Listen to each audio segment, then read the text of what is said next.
Good morning po sa ating lahat. Pakibati ang mga katabi ng may ngiti ng good morning. Ngayon po ay ang dakilang kapistahan ng kabanal-banalang katawan at dugo ni Kristo. The solemnity of the most holy body and blood of our Lord Jesus Christ. Tinatawag din natin itong linggo na to bilang Corpus Christi Sunday. Pagdiriwang ng Katoliko ng mananampalataya sa pagmamahal natin kay Jesus sa banal na Eucharistia. 3 points for today's celebration. 3 salita ang ating pagdinilayan sa linggo na ito. The first word, the first P is blessed. Paulit nga po, blessed. Blessed o binasbasan. Sa ating unang pagbasa, narinig natin ang isang karakter. At sino iyon? Si Melchizedek. Melchizedek is a king of Salem and also a high priest. Isang pare at isang hari. Sa unang pagbasa, narinig natin ano ang ginawa ni hari o paring Melchizedek kay Abraham. Melchizedek bless Abram. The original name of Abram was then Abram. Melchizedek bless Abram. Sa bawat Santa Misa, sa bawat banal na Eucharistia, ang pare binabasbasan ang tinapay at alak para maging katawan at dugo ni Jesucristo. The priest blesses the bread and wine to become the body and blood of our Lord Jesus Christ. Ayon sa turo ng simbahan, nung tayo nabinyagan bilang Katoliko, nakibahagi tayo sa pagiging propeta, haring lingkod, at pagiging pare ni Jesus. All of us shares in the threefold mission of Jesus Christ: to be a prophet, to be a king's servant, and lastly, to be a priest. At ano ang panyaya sa ating ngayong linggo na to? Whenever we receive the body of Christ, God blesses us. However, hindi lang nagtatapos dapat iyon. When we are receiving the body of Christ, we are being blessed. Therefore, we must bless others. Kaya tanong ko sa inyo, kapag nakikita nyo ba ibang tao, ano ba ang naiisip ninyo? Ano ba ang nakikita nyo sa kanila? Are they a blessing for you? Or are they a curse? Sila ba'y pagpapalas sa inyo? O kapag nakikita nyo yung isang tao at sabihin, dito na naman siya. Mga kapatid kay Kristo, we are blessed and we are called to bless one another. Dear altar servers, kayo ang isa sa pinakamalapit na nandito sa altar ng Diyos. Yun ang isang blessing ninyo. The lector stays here. The Eucharistic ministers of the extraordinary ministers of Holy Communion goes here for Holy Communion. But you always goes nearest to the Lord.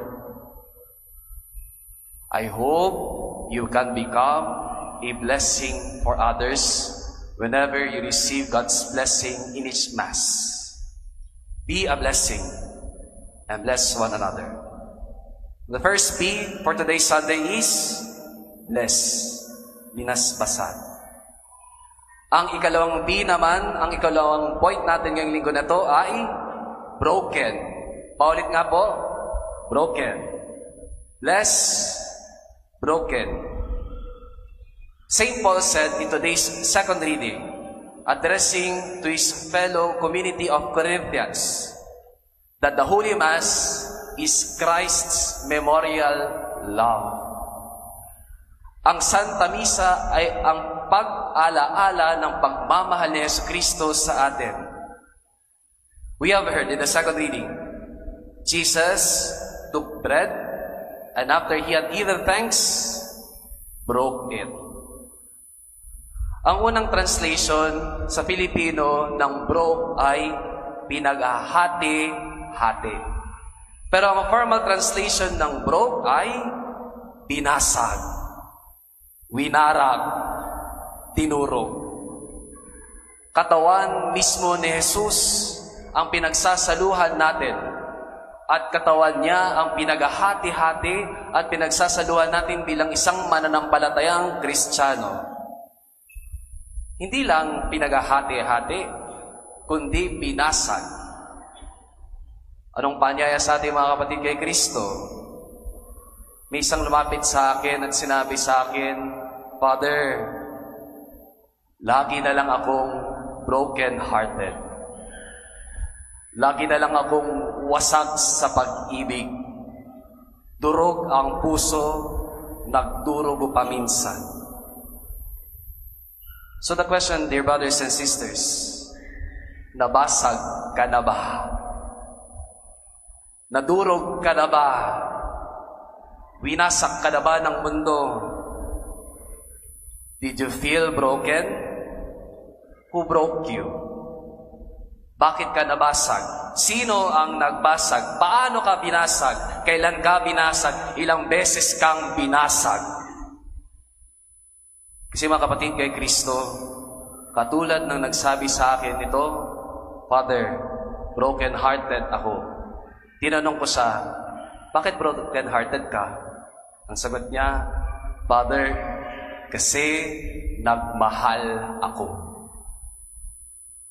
Hindi ka pwedeng magmahal na hindi ka mababasag. Hindi ka pwedeng magmahal ng ibang tao na hindi ka wawarakin nila. When you allow other person to love you, you are allowing them break my heart. At hindi pwedeng hindi ka binabasag ng ibang tao. Because whenever we see Jesus on the cross, si Jesus nakabuyubay sa krus, sinasabi niya sa atin, binasag ako, winarag ako, tinurog ako, ganito ko kayo kamahal. Ang taong heartbroken, yun lang ang nagmahal. Pag hindi ka heartbroken, hindi ka nagmahal. Only true love will break your heart. At kada misa, ganito ang binabanggit sa atin ni Jesus, paulit-ulit. Ganito ko kayo kamahal. What's the first word? Bless. The second word? Broken.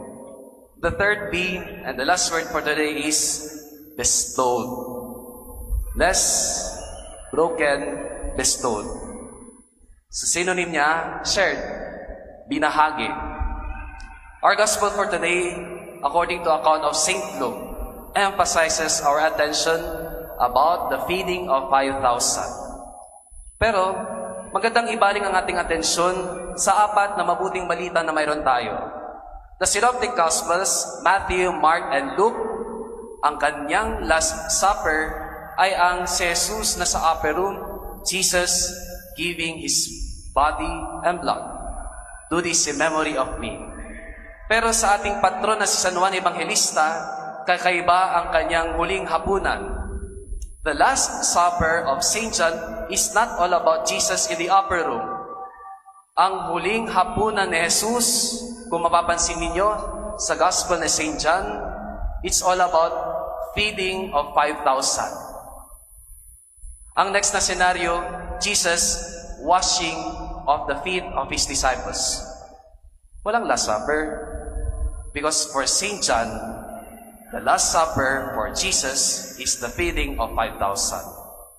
Kaya nung tinuturo sa atin mga kapatid kay Kristo, ang banal na Eucharistia ay hindi lang nagaganap sa loob ng simbahan. The Eucharist doesn't end here inside the church. It goes beyond. At anong panyaya sa ating mga kapatid kay Kristo? Bestowed, shared. Ibahagi natin si Jesus kahit saan man tayo mapadpad. At anong panyaya din, mga kapatid kay Kristo? Pinabahagi ni Jesus sa kanyang sarili, marunong magbahagi din tayo sa bawat isa. walang kuripot sa katedral, walang madamot na taga-dagupan, walang buraot na katoliko. Because our God is a God who knows how to share, and we must share for each other. 3 words for today, as we celebrate the solemnity of the most holy body and blood of our Lord Jesus Christ. Blessed, broken, shared. My brothers and sisters, mga minamahal na observers, may panyaya ako sa inyo. At ano yun? Be a blessing for each others. Allow God to prick you at times. And lastly, bestow yourself by giving yourself to the Lord in the ministry of the altar. Now in silence we pray. Dearest Lord, help us to be like you, blessed, broken, and bestowed for others, now and forever.